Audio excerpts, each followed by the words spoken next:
Hey, what is going on, everybody? Welcome back to the next Wildcard Weekend preview video. As I told you guys yesterday, I'm going to be previewing the Sunday games today. I'm going to start with the first game that we're going to see at Sunday, and it's going to be the Philadelphia Eagles that are traveling right down here where I'm at in Tampa Bay to face the Buccaneers. And that game's going to be starting at 1 p.m. Eastern on Sunday for those that are unaware, so they can get playing just like a typical football Sunday. Everything's going to start at 1 p.m. Eastern, and then we'll have all three games go throughout the day all the way up until Sunday Night Football. But yeah, let me go ahead and get into the preview of this matchup. So this will be the second time these teams are facing each other. They faced back on October 14th during the season. The Bucks, they had a good control of the game. I actually kind of remember watching this game. They ended up winning 28-22. But I think the Bucks at one point were up like 28 to, I want to say, 7, and then the Eagles offense scored a couple garbage time touchdowns in the fourth quarter. Maybe one of them came in the third quarter, but I know they had to storm back late to make that score appear closer than what that game was, and that was back to when the Bucks were dealing with injuries to their secondary. So it was kind of at that point in the season. I remember it was pretty easy to pass the ball against Tampa Bay, and that's how I think the Eagles were able to storm back and kind of get those last couple touchdowns to make that a 6-point game at the end of the contest. But I'm about to go over these injury reports. Those same guys that were out of that matchup are entering with the questionable tag for Sunday. So speaking of the injury report, why don't I just go ahead and get into that? With Philadelphia, there's two guys that are going to be questionable. Their offensive guard, Nate Herberg, with the ankle, and then their edge rusher, Josh Sweat, with the illness. I have not heard anything if those guys are going to for sure potentially miss the matchup. As always with these playoff matchups, usually if there's a questionable tag, guys are going to push through that injury unless it would be a detriment for them to be on the field because they're less than 100%. And it's affecting their play. Now, as far as the Bucks, though, they do have some notable names, some big notable names that are, questionable game time decisions for Sunday. Starting with two guys that are officially out, though. Cyril Grayson, the late season hero, he is out with a hamstring injury. Ronald Jones is out with his ankle injury. Now, the questionable tags, like I mentioned, with those two guys in the secondary that I believe, if I remember right, were out of that matchup earlier this season. Carlton Davis, he is questionable with a back injury. He popped up late on the injury report this week. And then Sean Murphy Bunting, he's questionable with the hamstring. Justin Watson, he's a backup wide receiver. He is questionable with the quadriceps. Now, there's three guys that are also going to be game time decisions. They don't have an injury designation because they're still on technically IR, but they've been designated to be cleared to practice. If anybody's kind of wondering what does that mean, if somebody's on IR and they designate them to practice, they have 21 days to activate them to the active roster. That way, their GM Jason Light, he has some flexibility with the roster this weekend in case it's not a good sign that these guys are not going to be able to play on Sunday. Now, I do believe they have to activate these guys to the main roster by some point. I believe by the end of the NFL's business day tomorrow. So I think we should have a good inclination if these guys are going to play or not by at some point tomorrow. But I know Bruce Arians said these guys are going to be game time decisions. So that's going to be Levante David. That is huge. Levante David, if he is unable to go, then that's going to make life easier for this Philadelphia rushing attack to go against them. Leonard Fournette has got the game time decision. So that's huge too because Ronald Jones is out. If Leonard Fournette cannot go, then they're going to have to hope that Keyshawn Vaughn and Le'Veon Bell can help tote that rock, especially with the potential weather that they might be dealing with here in Tampa. And then Giovanni Bernard as well. That's another guy, right? If he can at least go, if Fournette cannot go, Giovanni Bernard is a veteran running back that can definitely help out in the passing attack for that Tampa offense on Sunday. Again, we'll have to see how those injuries between those three players and especially those secondary guys between now and Sunday. And speaking of the weather, before I get into it, for you guys to keep in mind, it's kind of, I've heard multiple things. So it's been reported that it's possible that it's going to be thunderstorms with winds up to 20 to 30 miles per hour here in Tampa. And it's been reported that could be happening at the game time. And then it kind of came out yesterday. I believe one of the guys that works at Fox here in Tampa, I think he said there's a good chance that stuff could be cleared out by the time the game kicks off. So that's something to monitor, especially if you're a gambler with the over and under between now and Sunday, especially if you're going to maybe bet on like Brady's passing yards or something like that. So that's something to monitor, right? Because if it's going to be a super like 20 to 30 miles an hour winds, that's insane, right? That's an open door. That's an open door state. No roof stadium too. So that's going to make these offensive game plans totally change. Maybe not so much for Philadelphia. They already depend on the run. But yeah, that could totally affect this game and the outcome, especially if there is some really extreme weather conditions that they are having to deal with. So let's go ahead and get in this preview like I have done the first two that you guys have seen. I'm going to start with the Philadelphia offense versus the Buccaneers defense. So taking a look at the stats for the Philadelphia offense, like I said, they're a run-heavy team. That's what got them to the playoffs. And they do get Miles Sanders back this week. He said he's going to be good to go. So they have their full stable of running backs. I'm sure they're going to rotate them throughout the game, especially if they're going to just lean on it if the weather is bad, right? But taking a look at their offensive stats, they are in terms of they're, if you look at everything, they're kind of, a middle of pack offense that has heavily leaned into the run. Total yards per game, 359.9 yards per game. That's 14th. So they're top half of the offense, top half of the league in terms of yard production. Like I said, they're the best rushing attack in the league, 159.7 yards per game. That's ranks first. So you got a strength on strength. You got the really good rushing attack of Philadelphia going against that really good rushing defense of the Tampa Bay Buccaneers. But that Tampa Bay Buccaneers rushing defense is not the same when Levante David is not on the field. So he is my biggest name I am going to watch between now and Sunday. He will make the difference. If he's on the field, I think they can help bottle up that rushing attack of Philadelphia. If he's not on the field, Devin White's fine. But Devin White is not as good against the run still. He's got some room to improve as he gets longer in his career. And Levante Davis is just a game changer. He's a really good communicator. He's a guy that can take advantage of those big hog mollies up front with the Ndamukong Suh and Vita Vea and fly over the field, just like Devin White can. But Devin White, he's got his own unique skill set, what he's good against. Now wrapping this up, the Eagles, their passing attack, they only average 200.2 yards a game. That's 25th in the NFL. So if these guys can bottle up that rushing attack of Philadelphia and really put it on Jalen Hurts in that passing attack, that's where you're going to wonder, especially if the weather's bad, right? I mean, Jalen has improved to me as a passer this year, but I would do have my wonders how effective he can be with his arm if the conditions are not going to allow it. How deep can he push the ball down the field if there's going to be 20 to 30 mile per hour wind, right? And then as far as points per game, though, they do put up points, 26.1 points a game this year. That's 12th in the NFL. So they're in the top half of the league. They can score, up to close to the 4 touchdown mark. And they are going against that defense that, which is interesting because if they can figure out a way to pass against this defense, I think it can definitely happen, especially if Carlton Davis and Sean Murphy-Bunting were to be ruled out between now and Sunday. Now, taking a look at that Bucs defense, they're like I've said, they're when you look at the numbers, they're like a top half of the defense that is really good against the run, and they're really stout. They're like a bend but don't break defense because they don't really give up that many points as well in terms of like a broad perspective across the league.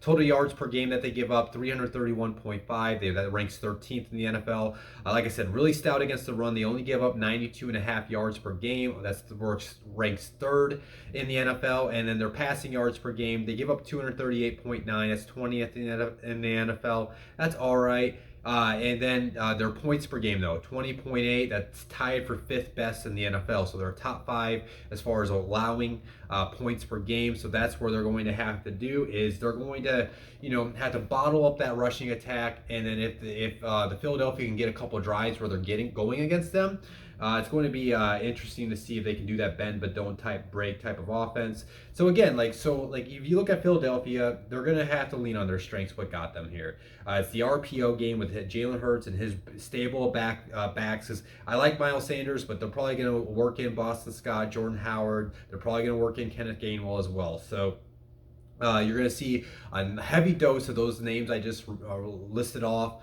And then you're going to see Jalen obviously use his legs to his advantage. He can stretch out plays. Dallas Goedert, we're going to have to see if he can work the middle of the defense against, a Levante David if he plays, and a Devin White as far as a passer. And then we'll have to see, like I said, if those cornerbacks are out, that's going to make life easier on Devontae Smith on the outside. But they're going to need somebody else to step up in this passing attack if Philadelphia wants to win that. I truly believe it.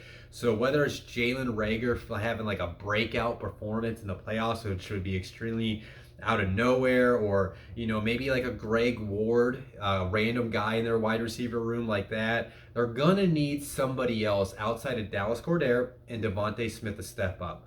If one of those guys I just named maybe can have a ball out game, that can make this thing interesting where they're able to move the ball effectively, getting scoring position more times than not. And then, like I said, it's going to be on them to figure out how to crack that Bucks defense when they get deep in that red zone. And because they're going to, like, if the weather is bad too, by the way, they have to score touchdowns because that stadium is known for having kickers having their struggles kicking the ball there. So they're gonna have to make sure they're as close to the red zone as possible if they're gonna settle for a field goal attempt, especially if the wind is bad on Sunday. With that being said, I mean, I think depending on the health of these guys on the defense, I don't know really how I gauge how many points they can score. And especially, like I said, we don't know exactly how this weather is going to be. But I do believe they can score up to the 3 touchdown mark. I just wonder if that's going to be enough. Because if the Bucks offense with Brady can get hot, they're going to need to score like 4 or 5 touchdowns in this game, I believe. So we'll have to see. I'm going to say they can get to that 3 touchdown mark, though. But I do believe they're going to have to score more than that if they want to win this game. Now, flipping sides of the ball, taking a look at the Tampa offense, one of the best in the league that's really pass heavy, right? So you look at the yards per game, they put up 405.9 yards a game. That's second best in the league. They really don't do much in the rushing attack, especially when Leonard Fournette has been out of the lineup. That has really dropped their numbers. Leonard Fournette has been effective as a runner this year when he's been in the lineup, but they've only averaged as a team throughout the season 98.4 yards per game. That's 26 in the NFL. That's bottom 10 in the league. Again, though, they have the best passing attack with Tom Brady, but his weapons have dropped throughout the season. They don't have, Chris Godwin anymore. Everybody knows what happened with Antonio Brown. So he's got to lean into Mike Evans. He's got to lean into his tight ends with Rob Gronkowski and Cameron Brate. Maybe a guy like O.J. Howard could step up. Scotty Miller, he's played some big-time football in the playoffs. We saw that big catch last year against the Packers. That's a guy that's going to have to step up in their passing attack. Rashad Perryman's going to have to step up. They're just like the Eagles offense. They're going to need some of these other role players to step up on Sunday. Now, at points per game, though, they've averaged 30.1 points a game this year. That's second best in the league. So they could put up points. They put up 28 points against this defense earlier in the season. But again, this defense has, for the Philadelphia, though, they've played some really good football over the last couple months. Not only their rushing attack helped get them there, but their defense has been, they're a top, when you look at these numbers in terms of yardage, they're in the top 12 in all 3 categories, but the problem is they can kind of give up some points at times. So going over the numbers really quick in terms of total yards per game, Philadelphia's given up 328.8 yards a game. That's 10th in the NFL. Their rushing defense only gives up 107.9. That's top 10 in the league. Oh, that's 9th in the NFL. But again, the Bucs' strength is not their rushing attack. It's their passing attack because that offensive line is so good in front of Tom Brady with Tristan Wirfs, an all-pro right tackle in his second year. You got Ali Marpet, an all-pro type of guard. I know he got some votes. That came out earlier today. And then Ryan Jensen's a stud with the center position. And then Alex Kappa and Donovan Smith they're kind of like average to above average players at their given position on any given Sunday. And their passing defense, though, they're going against only give up 220.9 yards a game, 11th best in the NFL. So they're really balanced as a good stout defense against the run and the pass. But the problem is, they give up 22.6 points a game. That's 18th in the league. So again, the Buccaneers scored 4 touchdowns against them last time, and it's going to be weird to see how this plays because the weather for me that can really mess up the Bucs. Like, I really do believe that if it's pouring down rain on Sunday and it's raining sideways, like that could affect Brady in the passing attack. But where this Philadelphia, whether it's bad weather or there's no bad weather, how Philadelphia is going to have to win this game is they're going to need, their Josh Sweat if he can go, Derek Barnett, Fletcher Cox. Like they're going to have to get Javon Hargrave, right? They're going to have to get that defensive front from Philadelphia. They're going to have to get early pressure. They're going to have to win their matchups, especially the guys on the interior with like Javon Hargrave. If he can dominate his matchup against Alex Kappa and really get into Brady's face and disrupt the pocket from the inside, that can really mess up the flow of this offense, especially if the weather is bad. So I could see the scenario where the Bucs offense is kind of struggling if the weather is bad, but it's Tom Brady, man. We've seen this so many times, right? So more likely, if you bet on because to me, when you look back at the regular season, teams will show you who they can be. They'll show you the lowest that they can be, and they can show you the highest that they can be. But one thing that has been consistent with the Tampa Bay offense has been the pass protection from that offensive line. So unless they have a utter collapse and breakdown of play from what I've seen throughout the season, more likely Brady's going to have his time. That's going to allow him to go to his trusty weapon in Gronkowski. It's allow him to go to Mike Evans. He's not afraid to give him a shot. And like I said, they just need some other guy like a Scotty Miller, a Cameron Brate, a Brashad Perry, and one more guy to step up. And I think they're going to be able to move the ball. I think they can put up those points. I think they can match that 4+ touchdowns. Again, that's why I said I think Philadelphia's going to have to score 4+ touchdowns to keep up with this offense. But I think it's going to be a close battle in the first three to four quarters, and then what it's going to come down to is like that late third quarter, fourth quarter range. Somebody's going to have to make a crucial turnover, and I like the playmakers that Tampa Bay has in their defense. So whether it's Shaq Barrett coming off the edge and hitting Jalen for a forced fumble, whether it's like a Devin White coming up with a sack to force a fumble, or Levante David picking off a ball, or Antoine Winfield Jr., one of my favorite safeties to watch because he's a ball hawk, him getting him a hand on an interception. And then I could see that happening from the Tampa defense, and then that gives the Buccaneers a chance to, go score a touchdown, and kind of puts the game out of reach late in the game. So I am going to pick Tampa Bay to win this matchup. I think Tampa Bay is going to end up winning like a 31-21 win over Philadelphia. I think this is a commanding win by the end of the game. And they move on to the second round of the playoffs. So yeah, I'm taking Tampa Bay to win this matchup. So that is this video for me for so far for today. So as always, if you enjoyed this video, hit the like button. If you have not subscribed to my channel, hit the subscribe button so you can keep up with all these Wildcard Weekend preview videos that I'll be doing for the rest of today. And I got one coming tomorrow. And then you can keep up with all my playoff preview videos I'll do all throughout this month, all the way up until the Super Bowl. And then I have some draft content I'll publish later in the year when I get all my scouting officially wrapped up. That'll probably be even closer to the draft, like March and April. But between now and then, I may do some off-season content, depending on the timing of everything and how deep and how far along I am with my scouting, because I'm going to be spending a lot of nights doing that after work. So with that being said, though, guys, stay tuned for more videos today. This is Friday. I'm recording this. I just got home from work not too long ago, had an early day off. So as long as the 49ers injury report, that's the last one I'm waiting on. As long as that's ready, I plan on doing the Cowboys and 49ers next, because that's the afternoon game. But if you do see the Steelers and Chiefs preview next, that's just because the 49ers are out there on the West Coast, and I'm still waiting on their final injury report to come in.